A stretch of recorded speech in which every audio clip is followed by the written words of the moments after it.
നമസ്കാരം മലയാളി വാർത്തയിലേക്ക് സ്വാഗതം. പട്ടാഭിഷേകം കഴിഞ്ഞതേയുള്ളൂ. കോൺഗ്രസിൽ മുഖ്യമന്ത്രി വി.ഡി. സതീശനെതിരെ പടയൊരുക്കം ശക്തമായി. ജയിപ്പിച്ച് ഭരണം കിട്ടി മുഖ്യമന്ത്രിയായതോടെ സതീശന്റെ ഘടന മാറിയെന്നും അധികകാലം ഇത്തരത്തിൽ വാഴില്ലെന്നും പച്ചയ്ക്ക് പറഞ്ഞു കഴിഞ്ഞു കെ.എസ്.യുകാർ. ഏകാധിപത്യമൊന്നും നടക്കില്ലെന്നും തലക്കനം കയ്യിലിരിക്കട്ടെ എന്നൊക്കെയാണ് കോൺഗ്രസിലെ കുട്ടികളുടെ നിലപാട്. ഗവൺമെന്റ് പ്ലീഡർ നിയമന വിവാദത്തിൽ കെ.എസ്.യുവിനെ തള്ളിയ മുഖ്യമന്ത്രി വി.ഡി. സതീശനെതിരെ വിമർശനവുമായി കെ.എസ്.യു തൃശൂർ ജില്ലാ പ്രസിഡന്റ് ഗോകുൽ ഗുരുവായൂരാണ് ആദ്യം പടക്കളത്തിൽ ഇറങ്ങിയത്. അധികാരത്തിന്റെ നാൽക്കാലിയിൽ കാലുറപ്പിച്ചിരിക്കുന്നവർക്ക് അതിലേക്കുള്ള പാതയൊരുക്കിയത് യൂണിറ്റ് മുതൽ ഓരോ പ്രവർത്തകരുടെയും ചോരയും നീരും അധ്വാനവും വിയർപ്പുമാണെന്ന് ഗോകുൽ ഫേസ്ബുക്കിൽ കുറിച്ചു. അധികാരം കിട്ടിയപ്പോൾ പവറും പത്രാസും പ്രതീക്ഷിച്ചവർക്ക് ഒരു നേട്ടവും കിട്ടാതെ വന്നതോടെ സതീശനെതിരെ കലാപം കത്തിത്തുടങ്ങിയതാണ്. പാലം കടക്കുന്നത് വരെ നാരായണ, പാലം കടന്നാൽ പിന്നെ കൂരായണ എന്ന നിലപാട് ശരിയല്ലെന്നും കുറിപ്പിൽ പറയുന്നു.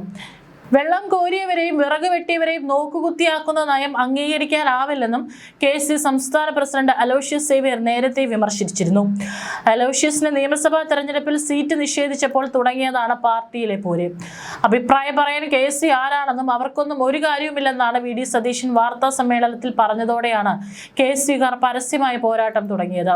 ഗവൺമെന്റ് പ്ലീഡർ നിയമനവുമായി ബന്ധപ്പെട്ട് മുഖ്യമന്ത്രി വി.ഡി. സതീശനും കോൺഗ്രസിന്റെ വിദ്യാർത്ഥി സംഘടനയായ കെ.എസ്.യുവും തമ്മിൽ ആരംഭിച്ച തർക്കം കോൺഗ്രസിനുള്ളിൽ വലിയ ചേരിതിരിവിനും പരസ്യ വിമർശനങ്ങൾക്ക് വഴിവെച്ചിരിക്കുകയാണ്.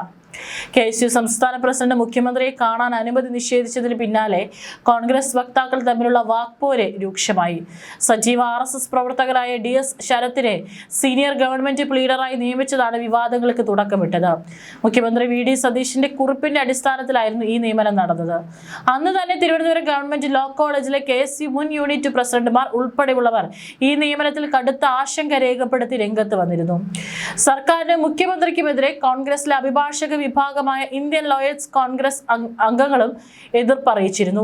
ഗവൺമെന്റ് പ്ലീഡർ തീരുമാനിക്കുന്നത് കെ.എസ്.യു ആണോ എന്നും പ്ലീഡർ നിയമനത്തിൽ കെ.എസ്.യുവിന് എന്ത് കാര്യമാണുള്ളതെന്നുള്ള മുഖ്യമന്ത്രിയുടെ പരിഹാസമാണ് സ്ഥിതിഗതികൾ വഷളാക്കിയത്. ഇതിന് ശക്തമായ ഭാഷയിലാണ് കെ.എസ്.യു സംസ്ഥാന പ്രസിഡന്റ് അലോഷ്യസ് സേവ്യർ മറുപടി നൽകിയത്. നെറുകേടുകൾക്ക് നേരെ വിരൽ ചൂണ്ടുന്നത് ധിക്കാരമെങ്കിൽ ഞങ്ങൾ ഒരു കൂട്ടം ധിക്കാരികളാണെന്ന് ഫേസ്ബുക്കിലൂടെ അദ്ദേഹം തുറന്നടിച്ചു. ഇതിനിടെയാണ് KPCC വക്താവ് ജിൻഡോ ജോൺ മുഖ്യമന്ത്രിക്കെതിരെ കടുത്ത ഭാഷയിൽ പരോക്ഷ വിമർശനവുമായി ഫേസ്ബുക്കിൽ എത്തിയത്. പട്ടാഭിഷേകം കഴിഞ്ഞാൽ വാഗ്ദാനങ്ങൾ മറക്കുന്നത് രാജശീലമാണ് എന്ന് തുടങ്ങുന്ന കുറിപ്പിൽ വന്ന വഴികളും കൈപിടിച്ച മനുഷ്യരും ചിലർക്ക് വെറും ചവിട്ടുപടികൾ മാത്രമായി മാറുന്നുവെന്നും അദ്ദേഹം കടുത്ത ഭാഷയിൽ വിമർശിച്ചു. കൊട്ടാരം വിദ്വേഷകരും രാജഭക്തകരും വാഴ്ത്തുപാട്ടുകൾ പാടുമ്പോൾ സത്യം പറയാൻ കെ.എസ്.യുവിനെ പോലെയുള്ള കുട്ടികൾ എപ്പോഴും ഉണ്ടാകണമെന്നായിരുന്നു അദ്ദേഹത്തിന്റെ ഓർമ്മപ്പെടുത്തൽ. രാഷ്ട്രീയ അൽഷിമേഴ്സ് ബാധിക്കുന്നവർക്ക് പട്ടേലരുടെ സെന്റിന്റെ മണം വിളമ്പുന്ന തൊമ്മിമാർ കൂടെ ഉണ്ടെങ്കിൽ ന്യായീകരിച്ച് കാലം പോക്കാം. അധികാരം ഒഴിയുമ്പോൾ മാത്രം തിരിച്ചറിവിന്റെ കണ്ണാടി നോക്കുന്നവരുടെ എണ്ണം കൂടുന്ന കാലത്ത് സത്യം പറയാൻ കുട്ടികൾ വേണമെന്നാണ് ജിൻഡോ ജോണിന്റെ പ്രതികരണം. കോൺഗ്രസിലെ കുട്ടികൾ തുടങ്ങിയ വിമർശനം മഹിളാ കോൺഗ്രസിലേക്കും കടന്നു കയറിയിട്ടുണ്ട്. വനിതാ കമ്മീഷനിൽ ഉൾപ്പെടെ നിയമനങ്ങൾ വൈകുന്നതും സഖാക്കൾ ഇപ്പോഴും അധികാരത്തിൽ വാഴുന്നതുമൊക്കെ കോൺഗ്രസിലെ വനിതകളുടെ എതിർപ്പ് വരുത്തി വെച്ചിരിക്കുന്നു. പത്രസമ്മേളനത്തിൽ പലപ്പോഴും സതീശൻ നടത്തുന്ന പ്രതികരണങ്ങൾ മാധ്യമ പ്രവർത്തകരെയും ചൊടിപ്പിക്കാറുണ്ട്. ചാണ്ടി ഉമ്മൻ ഉൾപ്പെടെ ഒരു നിര യുവ MLA മാരും സതീശനുമായി നല്ല ബന്ധത്തിലല്ല.